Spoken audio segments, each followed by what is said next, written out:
You and I today are managing in lean financial times. Inflation is persistently rising. The cost of fuel has doubled. Our shopping basket, as we have had in the conversation, is shrinking. Government taxes are being loaded on us, and our discretionary income, the free money we had, is diminishing.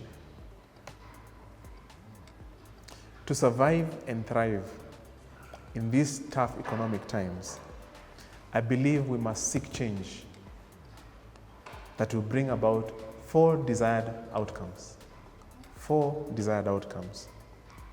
Number one, we must increase our incomes. We must seek change that will increase our incomes.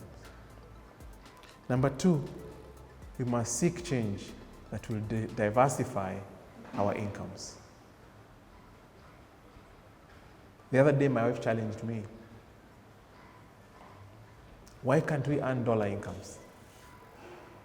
If the Kenya shilling is going south, why can't we? Who put it in our head that we can only earn Kenya shillings? We must diversify our incomes. Number four, we must rationalize our expenses. These are difficult choices we must make. And number four, we must actively manage our taxes, something that we don't think about very carefully. If you're investing today in government bonds, you can invest in government bonds, you can also invest in infrastructure bonds, right? One is tax-free, the other one is taxable. We must choose carefully the things, the commitments that we are making. We have special economic zones that are coming up. We must consider where we set up our businesses. So, the bottom line is, we must rise up and actively manage our taxes. The shoulder on the road, for me, was a safe haven.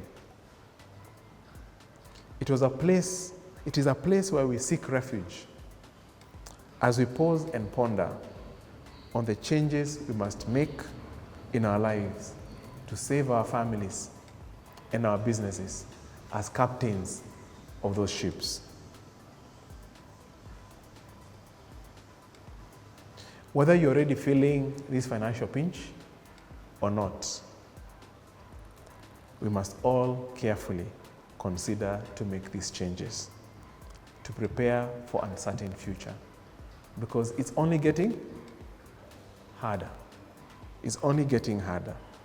Charles Darwin once said, "It is not the strongest of the species that survive, nor the most intelligent that survives. It is the one that is most adaptable to change that survives." We must adapt to change. So, my one message to you, what are you going to change in your family when you leave here today? My second point is that we must cut our coat according to our cloth. We must cut our coat according to our cloth. Our destination was Kitale. Time was of the essence.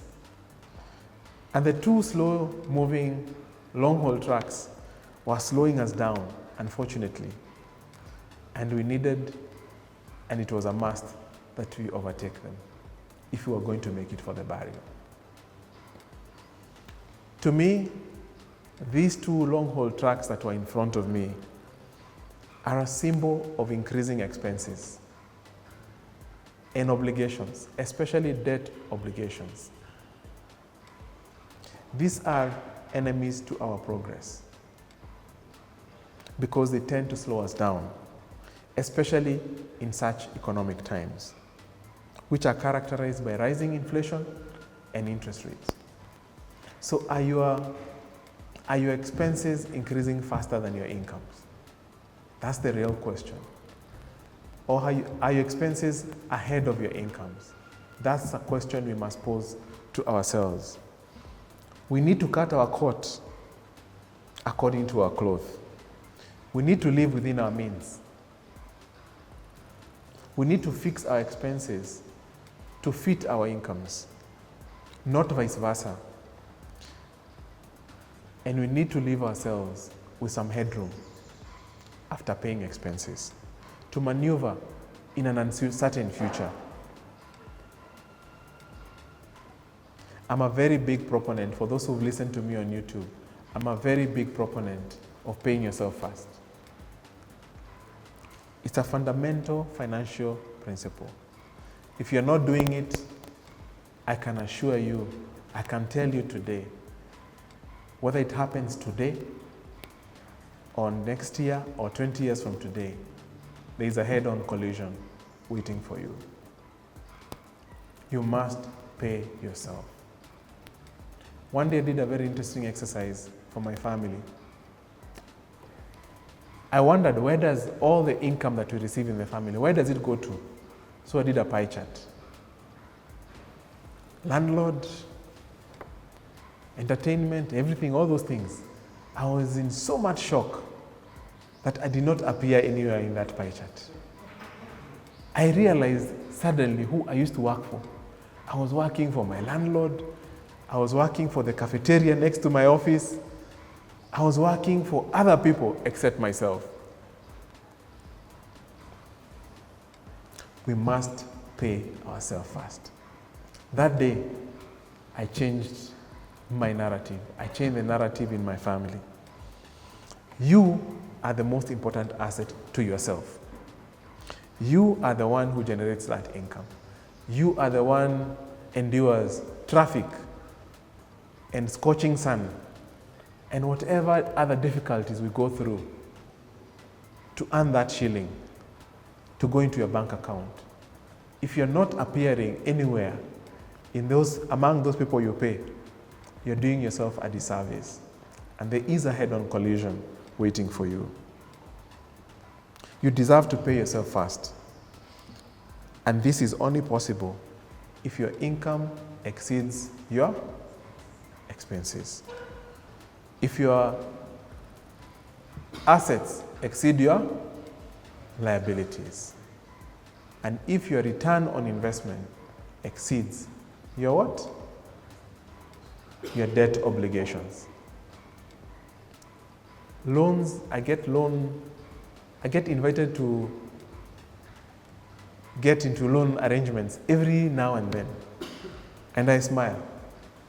Because the bank looks at your payslip. But the payslip doesn't determine how much you should borrow.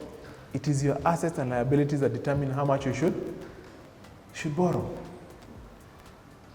So, savings from your paying yourself will enable you to build a portfolio. What is a portfolio? A portfolio is a combination of assets. When you buy one asset today, another asset tomorrow, another asset next year, another asset in the next couple of years, all of them put together is called a what? A portfolio. And that portfolio must generate cash flows for you. So, this brings me to my next and final nugget. Choose to cushion your family. Choose to cushion your family. You know what, men? Our children don't care what we do. Our children don't care how we bring food on the table. All they care is that you put food on the table. So we cannot come and tell our children it is tough economic times. I heard someone saying in one of the group discussions that we went through something similar in 1992, but our parents did not come and tell us we were going through difficult times. We too must not have excuses and tell our children we are going through tough economic times. We must anticipate, we must prepare, and we must navigate through tough economic times. That's why we are men, that's why we are leaders. And that's why we must do something today to cushion our families.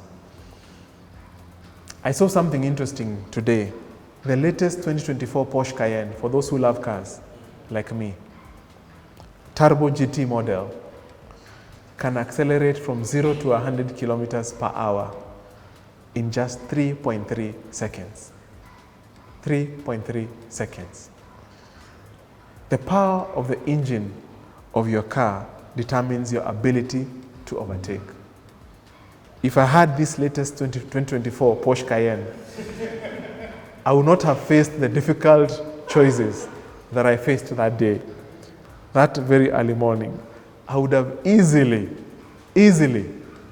overtaken the 2 long-haul trucks in good time to avoid a head-on collision. I don't think I would even have wondered if there would have been a head-on collision. For those who've driven a Porsche Cayenne, you press on that accelerator and everything else behind you goes still.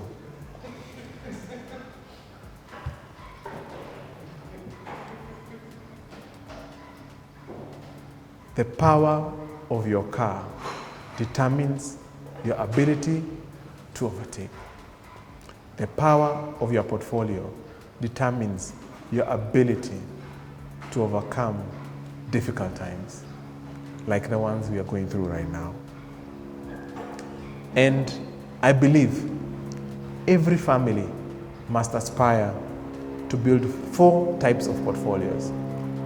4 types of portfolios to protect themselves from business turbulence. The first one is a lifestyle portfolio. A lifestyle portfolio. Any one of you who has ever driven in the streets of Nairobi very early in the morning, like 4 a.m., 3 a.m. in the morning, 5 a.m., any of you? Have you seen people sleeping on the streets? Covering themselves or inside a sack? Have you wondered why those people don't care about security? There is a level below which, when a human being sinks, you lose human dignity. This lifestyle portfolio is about protecting our human dignity. If you don't have your job, if your business comes to a sudden stop, for one reason or the other, how far will you and your family sink? Let me pause there for you just to think about that.